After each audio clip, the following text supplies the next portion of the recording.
اللہ نے حضرت عیسیٰ علیہ السلام کو یہ معجزہ دیا تھا کہ آپ مردوں کو زندہ کر سکتے تھے۔ آپ نے 4 لوگوں کو زندہ کیا تھا۔ نمبر 1 آزر اپنے دوست کو، نمبر 2 ایک بڑھیا کے لڑکی کو، نمبر 3 ایک حسن وصول کرنے والے کی لڑکی کو، نمبر 4 حضرت سام بن نوح کو۔ آزر حضرت عیسیٰ علیہ السلام کے دوست تھے۔ جب ان کا انتقال ہو گیا تو ان کی بہن نے آپ کے پاس ایک قاصد بھیجا کہ آپ کا دوست مر رہا ہے، تو آپ اس وقت اپنے دوست سے 3 دن کی مسافت سے تھے۔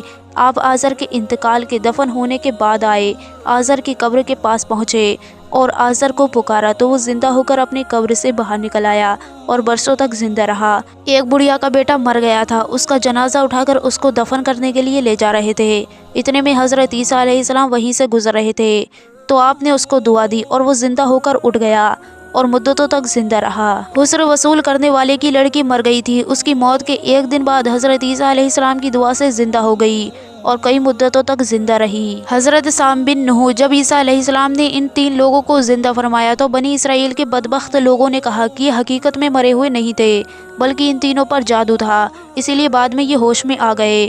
کسی پرانے مردے کو زندہ کر کے دکھائیے، تو آپ نے فرمایا حضرت سام بن نوح علیہ السلام کو وفات ہوئے 4000 سال ہو چکے ہیں، تم لوگ مجھے ان کی قبر پر لے چلو، میں ان کو خدا کے حکم سے زندہ کر کے دکھاؤں گا۔ تو آپ نے ان کی قبر پہ جا کر اسم اعظم پڑھا، فوراً ہی حضرت سام بن نوح قبر سے زندہ ہو کر باہر آ گئے اور گھبرا کر پوچھا قیامت قائم ہو گئی، تو بنی اسرائیل کے کچھ لوگ آپ پر ایمان لے آئے۔